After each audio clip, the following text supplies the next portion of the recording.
Hello बच्चों, क्या हाल चाल। बढ़िया एकदम। तो बेटा, इंट्रोडक्शन टू ट्रिग्नोमेट्री में एक और नया वीडियो आ गया और आज हम लोग एक्सरसाइज नंबर 8.4 करेंगे। तो 8.4 एक्सरसाइज जो है वो बेसिकली प्रूविंग की एक्सरसाइज है और इसमें तीन ट्रिग्नोमेट्रिकल आइडेंटिटीज यूज होंगी। तो नॉर्मली बच्चे पता नहीं क्यों 8.4 एक्सरसाइज से डरते हैं कि प्रूविंग वाले क्वेश्चंस कैसे सॉल्व होंगे। तो बेसिकली बेटा, ये एक्सरसाइज आपकी सबसे ईजी एक्सरसाइज है। क्यों ऐसा कह रहा हूँ मैं? क्योंकि आपको इसमें आंसर पहले से पता है। जो भी चीज़ प्रूव करनी है वही तो आंसर है ना। तो आपको आंसर तो पहले से पता है। इसका मतलब क्वेश्चन आसान हो गया क्योंकि आंसर पता है। तो जब ये एक्सरसाइज पूरी हम लोग सॉल्व करेंगे, 8.4 के सारे क्वेश्चंस मैं कराऊंगा। तो जब ये कंप्लीट होगी एक्सरसाइज तो आप खुद ही कहोगे कि हाँ, 8.4 सबसे इजी एक्सरसाइज है। तो चलो शुरू करते हैं अपना आज का टॉपिक, एक्सरसाइज नंबर 8.4। और ये 8.4 बेस्ड है तीन ट्रिग्नोमेट्रिकल आइडेंटिटीज पे। वो तीन आइडेंटिटीज क्या है बेटा? पहली आइडेंटिटी है sine square theta plus cos square theta equals to 1। दूसरी आइडेंटिटी आपकी है बेटा sec square theta equals to 1 plus tan square theta. और तीसरी आइडेंटिटी आपकी है cosec square theta equals to 1 plus cot square theta. ठीक है, ये आपकी तीन ट्रिग्नोमेट्रिकल आइडेंटिटीज हैं। इन्हीं तीन ट्रिग्नोमेट्रिकल आइडेंटिटीज पे बेस्ड ये पूरी की पूरी एक्सरसाइज है। तो कभी कभी एग्जाम में ये भी कह देता है कि आप प्रूफ करिए कि sine square theta plus cos square theta equals to 1, या sec square theta equals to 1 plus tan square theta, या cosec square theta equals to 1 plus cot square theta. इसको प्रूफ करने के लिए भी दे देता है। तो इसको प्रूफ कैसे करोगे? देखो, पहली वाली आइडेंटिटी को अगर हम प्रूफ करें तो साइन क्या होता है? Perpendicular upon hypotenuse. और ये क्या है? Sine square theta. ये हो जाएगा आपका परपेंडिकुलर का स्क्वायर अपॉन हाइपोटेनियस का स्क्वायर, क्योंकि परपेंडिकुलर और हाइपोटेनियस इन दोनों का क्या हो जाएगा? स्क्वायर हो जाएगा। प्लस कॉस क्या है? Base upon hypotenuse. ये हो जाएगा आपका बेस का स्क्वायर अपॉन हाइपोटेनियस का स्क्वायर। अब देखो, एलसीएम अगर सेम है तो इसको हम लिख सकते हैं क्या बेटा? परपेंडिकुलर का स्क्वायर प्लस बेस का स्क्वायर अपॉन हाइपोटेनियस का स्क्वायर। अब देखो, अकॉर्डिंग टू पाइथागोरस थ्योरम क्या होता है? परपेंडिकुलर का स्क्वायर प्लस बेस का स्क्वायर इक्वल्स टू हाइपोटेनस का स्क्वायर। तो ये क्या हो जाएगा आपका? हाइपोटेनस का स्क्वायर अपॉन हाइपोटेनस का स्क्वायर। ये कट जाएगा और इसकी वैल्यू आ जाएगी 1। तो इसका मतलब है जो एलएचएस था वो आरएचएस से इक्वल आ गया, प्रूव हो गया। ठीक, सिमिलरली आप इसको भी कर सकते हो। सेक थीटा क्या होता है? सेक थीटा होता है 1 अपॉन कॉस थीटा। कॉस क्या होता है? Base upon hypotenuse. सेक क्या हो जाएगा? Hypotenuse upon base. तो इसका मतलब है अगर आप इसको इधर ले जाओ तो ये बनेगा आपका sec square theta minus tan square theta. Sec होता है हाइपोटेनस का स्क्वायर अपॉन बेस का स्क्वायर, माइनस टेन होता है परपेंडिकुलर का स्क्वायर अपॉन बेस का स्क्वायर। क्योंकि टेन स्क्वायर है तो ये हो जाएगा परपेंडिकुलर का स्क्वायर अपॉन बेस का स्क्वायर। एलसीएम दोनों का सेम है तो ये क्या बन जाएगा बेटा? हाइपोटेनस का स्क्वायर माइनस परपेंडिकुलर का स्क्वायर अपॉन बेस का स्क्वायर इक्वल्स टू। अब देखो, यहाँ पे पाइथागोरस थ्योरम लगाओ तो हाइपोटेनस का स्क्वायर माइनस परपेंडिकुलर का स्क्वायर, ये क्या बनेगा? बेस का स्क्वायर अपॉन बेस का स्क्वायर। ये कट के वैल्यू आ जाएगी 1। तो देखो, जब सेक स्क्वायर थीटा और टेन स्क्वायर थीटा को इधर ले गए थे तो इक्वल्स टू 1 ही तो बचेगा। तो एलएचएस भी इक्वल्स टू आरएचएस, प्रूव हो गया ये। सिमिलरली इसको देखो, यहाँ पे क्या हो जाएगा? Cosec square theta minus cot square theta equals to 1। ठीक है, कॉसेक क्या होता है बेटा? Hypotenuse upon perpendicular, 1 by sine होता है ना। और साइन क्या होता है? Perpendicular upon hypotenuse. रेसिप्रोकल करोगे तो हाइपोटेनियस अपॉन परपेंडिकुलर। तो ये हो जाएगा हाइपोटेनियस का स्क्वायर अपॉन परपेंडिकुलर का स्क्वायर, माइनस कॉट क्या होता है? कॉट होता है बेस अपॉन परपेंडिकुलर, 10 का जस्ट रेसिप्रोकल। तो बेस का स्क्वायर अपॉन परपेंडिकुलर का स्क्वायर। अब देखो, परपेंडिकुलर एलसीएम आ गया तो यहाँ से आप कर लो परपेंडिकुलर का स्क्वायर इक्वल्स टू हाइपोटेनियस का स्क्वायर माइनस बेस का स्क्वायर। यहाँ पाइथागोरस लगाओ न्यूमरेटर में, हाइपोटेनस का स्क्वायर माइनस बेस का स्क्वायर, ये क्या हो जाएगा? परपेंडिकुलर का स्क्वायर अपॉन परपेंडिकुलर का स्क्वायर। ये कट जाएगा, वैल्यू आ जाएगी 1। तो देखो, एलएचएस लेके चले थे, आरएचएस आ गया, 1 हो गया। तो ये तीन की तीनों ही आइडेंटिटीज क्या हो गई?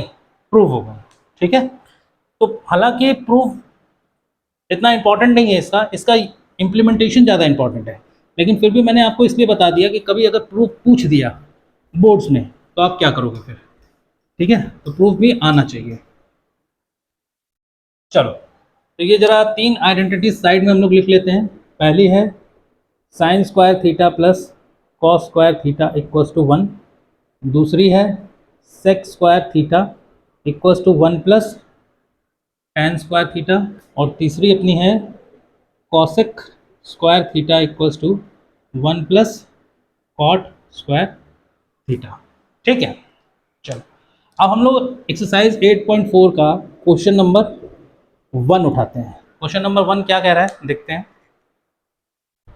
देखो क्वेश्चन नंबर 1 कह रहा है कि express the trigonometric ratio sine A sec A and tan A in terms of cot A. हमको साइन ए सेक ए और tan ए इन तीनों ट्रिग्नोमेट्रिकल आइडेंटिटीज को रिप्रेजेंट करना है in the form of cot A. इस तरीके से हमको इसको रिप्रेजेंट करना है। तो देखो सबसे पहले साइन की बात करते हैं, ठीक है, साइन थीटा की बात करते हैं। तो आइडेंटिटी नंबर 3 उठा लो। आइडेंटिटी नंबर 3 में हम cosec square A minus in terms of cot करना है ना, तो इसको ऐसे रहने दो। Cosec square A equals to 1 plus cot square A लिख सकते हैं, आइडेंटिटी है ये। अब कॉसेक क्या होता है, 1 अपॉन साइन होता है, हाँ, तो इसको हम लिख सकते हैं 1 अपॉन साइन स्क्वायर ए। क्योंकि ये कॉसेक स्क्वायर ए है तो ये 1 का स्क्वायर और sine square A equals to 1 plus cot square A. लेकिन हमें तो साइन ए को रिप्रेजेंट करना था कॉट ए में, ये साइन स्क्वायर ए है, वो भी रेसिप्रोकल है, तो दोनों तरफ रेसिप्रोकल कर दो। ये क्या हो जाएगा, इधर रेसिप्रोकल करोगे तो ये साइन स्क्वायर ए बन जाएगा, और इधर रेसिप्रोकल करोगे तो ये हो जाएगा 1 upon 1 plus cot square A. ठीक है, अब चूंकि ये साइन स्क्वायर ए है तो यहाँ से स्क्वायर हटा दो, sine A will be equals to under root 1 upon 1 plus cot square A. अब 1 का अंडर रूट तो 1 ही होता है, तो ये 1 बाहर आ गया और डिनोमिनेटर में 1 प्लस कॉट स्क्वायर ए। तो ये रिप्रेजेंट हो गया sine A in the form of cot A. ठीक है, अब दूसरा देख लेते हैं। सेक ए को रिप्रेजेंट करना है हमें in the form of cot A. तो देखो आइडेंटिटी नंबर 2 उठाओ। Sec square A equals to 1 plus tan square A, और हम जानते हैं क्या कि टेन थीटा क्या होता है, 1 अपॉन कॉट थीटा। हाँ, तो और सेक क्या, सेक तो रिप्रेजेंट ही करना है, तो sec square A will be equals to 1 plus tan की जगह पे हम 1 अपॉन कॉट लिख सकते हैं, तो ये 1 अपॉन कॉट स्क्वायर ए बन जाएगा। यहाँ पे एलसीएम ले लो तो क्या बन जाएगा, कॉट स्क्वायर, यहाँ पे cot square A plus 1 upon cot square A, that will be equals to sec square A. अब चूंकि हमें सेक ए को रिप्रेजेंट करना है कॉट ए में और यहाँ पे सेक स्क्वायर ए है, तो ये बन जाएगा sec A will be equals to root over cot square A plus 1 upon cot square A. अब डिनोमिनेटर का कॉट स्क्वायर ए रूट के बाहर आ जाएगा, क्या बनेगा ये, root over cot square A plus 1 whole divided by cot A. Cot square A root के बाहर आ जाएगा तो ये कॉट ए बन जाएगा। तो ये आपका सेक ए रिप्रेजेंट हो गया कॉट ए में। ठीक है, और तीसरा हमको रिप्रेजेंट करना है टेन ए को कॉट ए में, तो बेटा ये तीसरा वाला ऑलरेडी रिप्रेजेंटेड है। ये फॉर्मूला ही हम लोगों ने पढ़ा था, tan theta equals to 1 upon cot theta, ये रेसिप्रोकल होता है। ठीक है, तो ये आपका क्वेश्चन नंबर 1 हो गया। इजी लगा, आराम से हो गया, कुछ नहीं करना था, सिर्फ आइडेंटिटीज का यूज करना था। ठीक है बेटा, तो बड़े आराम से और बहुत प्यार से ये क्वेश्चन हो जाएंगे। चलो क्वेश्चन नंबर 2 देखते हैं। क्वेश्चन नंबर 2 क्या कह रहा है, क्वेश्चन नंबर 2 कह रहा है बेटा कि right all other trigonometric ratios of angle A in terms of sec A. In terms of sec A मतलब हमको all trigonometric ratios of angle A represent करना है in terms of sec A. मतलब साइन ए को represent करना है sec ए में, cos A को रिप्रेजेंट करना है सेक ए में, टैन ए को रिप्रेजेंट करना है सेक ए में, और कॉट ए को रिप्रेजेंट करना है सेक ए में, और कॉसेक ए को रिप्रेजेंट करना है सेक ए में। तो ये 5 हो गए, छठा तो सेक ए है ही है। मतलब बची हुई पांचों ट्रिग्नोमेट्रिक रेशियोज को हमें रिप्रेजेंट करना है in terms of sec A. Question number 2 है ये, ठीक है। तो सबसे पहला वाला करते हैं, साइन ए को रिप्रेजेंट करते हैं सेक ए में, ठीक है। देखो साइन ए को रिप्रेजेंट करना है हमें इन टर्म्स ऑफ सेक ए, पहला वाला, ये पहला है, ये दूसरा है, ये तीसरा है, ये चौथा है, और ये पांचवा है। तो पहला वाला करने जा रहे हैं, फर्स्ट वाला हमें साइन को सेक में करना है। तो पहली वाली आइडेंटिटी उठा लो, साइन स्क्वायर थीटा या साइन स्क्वायर ए के टर्म्स में है ना, sine square A plus cos square A equals to 1। यहाँ से हम कह सकते हैं sine square A equals to 1 minus cos square A, ठीक है। और कॉस क्या होता है, 1 अपॉन सेक। हम जानते हैं कि कॉस थीटा क्या होता है बेटा, 1 अपॉन सेक थीटा होता है, ठीक है।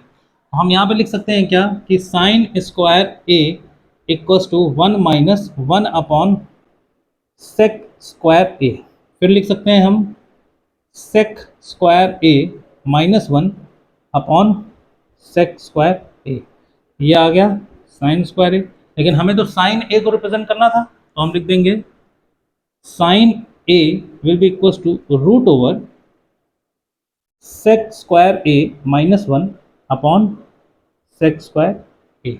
अब डिनोमिनेटर का सेक स्क्वायर ए बाहर आ जाएगा और साइन ए क्या बनेगा, साइन ए बन जाएगा आपका root over sec square A minus 1 whole divided by sec, ठीक है।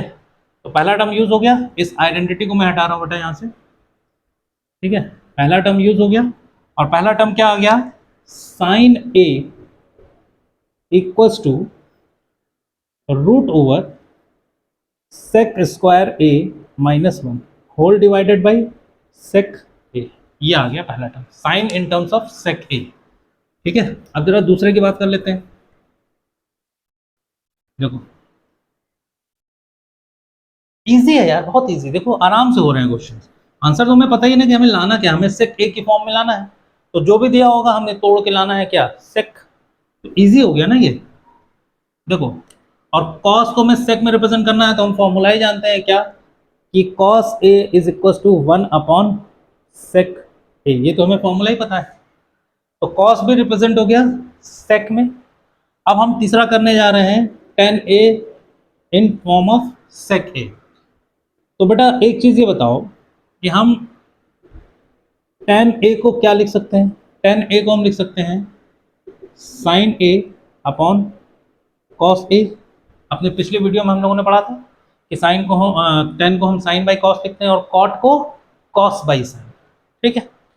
अब साइन ए की वैल्यू क्या है, साइन ए की वैल्यू है root over sec square A minus 1 upon sec ए। और कॉस की वैल्यू क्या है, कॉस की वैल्यू है 1 upon sec A. Sec A से सेक ए चला गया, बचा क्या, under root sec square A minus 1 divided by 1। तो ये आ गया आपका 10 ए की वैल्यू। तो डिवाइडेड बाई 1 का कोई मतलब नहीं है, मतलब हम सिंपली कह सकते हैं क्या कि 10 A is nothing, it is only equals to sec square A minus. ये आपका हो गया क्वेश्चन नंबर 3। क्वेश्चन नंबर 2 का थर्ड पार्ट, ठीक है। 10 भी रिप्रेजेंट हो गया, 10 की वैल्यू क्या आ गई, 10 की वैल्यू आ गई 10 A equals to root over sec square A minus 1, ठीक है। कॉट की बात कर लेते हैं, cot A equals to cos A upon sine A, ठीक है। कॉस क्या है, कॉस की वैल्यू है 1 अपॉन सेक ए, तो 1 upon sec A whole divided by root over sec square A minus 1 divided by sec A, sec A से sec ए cut गया और ये आ गया कॉट ए। तो कॉट ए की वैल्यू क्या आ गई, cot A will be equals to 1 upon root over sec square A minus 1। ये कॉट ए की वैल्यू आ गई, यहाँ लिख लो कॉट ए क्या हो गया आपका 1 upon root over sec square A minus 1। ठीक है, आगे बात समझ में। अब देखो एक चीज़ और देखो, जब आप 10 निकाल चुके थे, 10 ए की वैल्यू निकाल चुके थे, तो आपको पता है कि जो भी 10 की वैल्यू होती है उसका रेसिप्रोकल ही कॉट की वैल्यू होती है। तो अगर आप 10 A equals to under root sec square A minus 1 निकाले थे, तो आपको ये पहले से ही पता था क्या कि कॉट ए की value 1 upon whole root sec square A minus 1 होगा। इसी चीज़ को रेसिप्रोकल करना था और देखो वही चीज़ प्रूव करने पे भी वही चीज़ आई। ठीक है, तो अब नेक्स्ट लास्ट कर लेते हैं अपना, लास्ट वाला पार्ट है कॉसेक ए। कॉसेक ए को हमें सेक ए की फॉर्म में रिप्रेजेंट करना है।